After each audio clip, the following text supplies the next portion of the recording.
Colorado CPAC was meeting, and we didn't have this planned, but decided to stop by just to say hello. When I heard my boys were going to be here, I couldn't resist.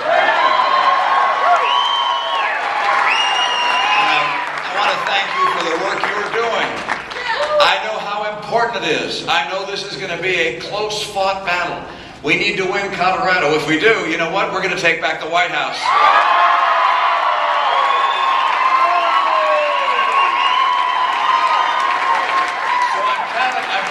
It's fun to be here and to feel all the energy that you have here. I know of your enthusiasm. I know of your passion for America. And you desire to take our country back on the path for prosperity and peace. But for that to happen, you guys are going to have to cheer here and then go out and knock on doors and get people who voted for President Obama to see the light, come join our team. And if you do that, why we'll all be able to come together and have a wonderful inauguration celebration in January. So let's make sure that happens. Now, you know, last night I thought it was a great opportunity for the American people to see two very different visions for the country. And I think it was helpful to be able to describe those visions. I saw the president's vision as trickle-down government. And I don't think that's what America believes in. I see instead a prosperity that comes through freedom. And we have two very different courses for America. Trickle-down government or prosperity through freedom. And trickle-down government that the president proposes is one where he will raise taxes on small business, which will kill jobs. I instead want to keep taxes down on small business so we can create jobs. This is about good jobs for the American people.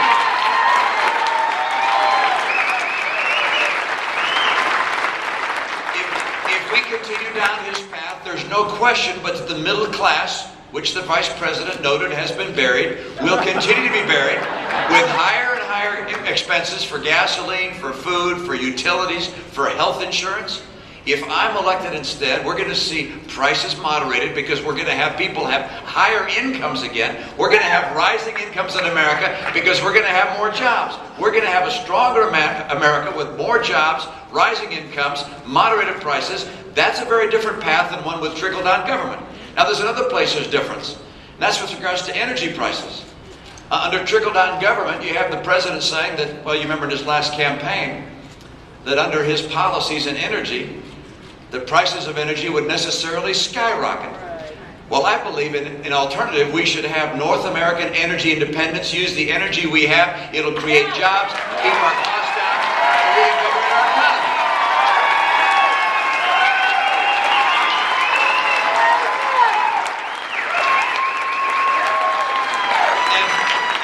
You heard the president last night describe how he plans on reducing the deficit. He said it was $4 trillion, but only in Washington would you count $4 trillion of reduction when in fact his plan calls for adding $1 trillion of debt every one of the next 4 years. The Congressional Budget Office says that by the end of a 4-year period, if he were to be reelected, trickle-down government would lead to a setting where we would have $20 trillion in debt. I think that's wrong. I think we should instead take a course represented by freedom, which says we're going to finally get America to cap our spending, to cut our spending, and get us on track to a balanced budget.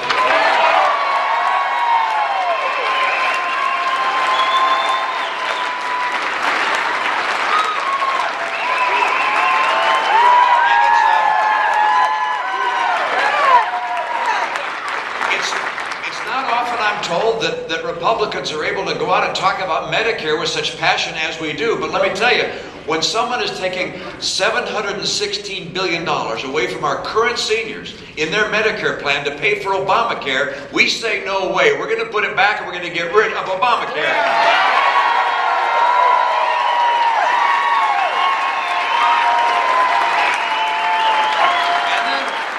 And then there's our military.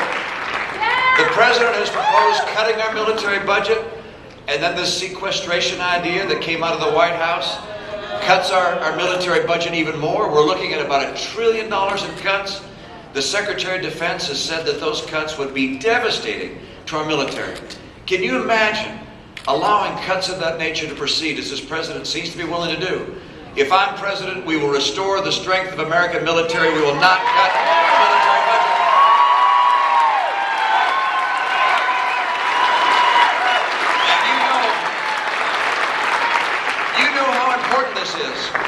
Trickle-down government will not create the jobs Americans need. Trickle-down government will not bring down the cost of energy. Trickle-down government will not allow incomes to rise. Freedom is what drives America's economy. Free people pursuing their dreams. Economic freedom. And we're bringing it back. And the consequence for doing it right versus doing it wrong is really extraordinary. This is about the 23 million people in this country that are out of work or stopped looking for work or just given up. This is about the 1 out of 6 people that have fallen into poverty. It's about the 47 million people that are on food stamps. We don't measure compassion by how many people we can put on food stamps. We measure compassion by how many people we can get a good job so they get off the food stamps.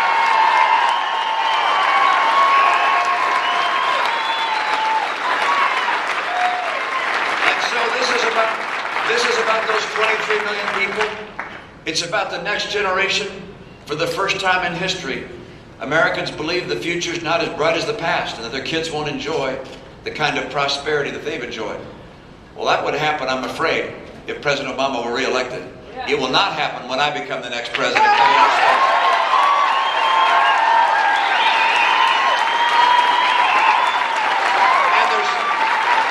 And there's consequence for the world as well. And I think you understand this. I've been fond over the last few weeks of describing my trip to Poland a few weeks ago when I got the chance to meet with a world hero, Lech Walesa, and the champion of freedom. I came in to see him, by the way, and he met me graciously, shook my hand, and said, "You must be tired. You come from America. You sit, I'll talk, you listen." So I did. I sat down. He said that with a smile. I sat down and he began to speak. And over a period of about 15 minutes, he repeated these words time and time again. Where is American leadership? We need American leadership. We need America to lead. And he'd describe an area in the world, the Middle East or other parts of the world that needs, after each area and the tumult in that area, he'd say, where's American leadership? You are the only superpower on the planet. We need America to lead. And American leadership begins with strong values and principles in our homes and communities. It extends to a strong economy. That's why we're spending so much time talking about our economy, because everything we do diplomatically, culturally, militarily, flows from having a strong economy. And so we must rekindle the American economy. These last 3 years, this has not been a real recovery. Oh, it bumps up, it bumps down. You're going to see ups and downs over the coming months, I'm sure. But this is not the trend you want to see. So far this year, America's economy is growing more slowly than last year. And last year grew more slowly than the year before. This is not the recovery we need. The Federal Reserve printing more money, doing everything they can, trying to prop this thing up. We need to rekindle a strong economy. If America is going to have that last pillar of our strength, which is a strong military, I will not cut our military. It will be second to none. It'll be so strong. And so the American people last night were given a choice. They were given a choice between two different visions for America. One where we continue down the road to become more and more like Europe, where a government gets larger and larger, more and more intrusive in our lives, spending more and more, borrowing more and more, putting us in a road to Greece. And the other is a path that returns America to America, where we restore the principles of freedom and hope and opportunity that this nation has always been built upon. I will take us there with your help. We're going to take back this country and keep it the hope of the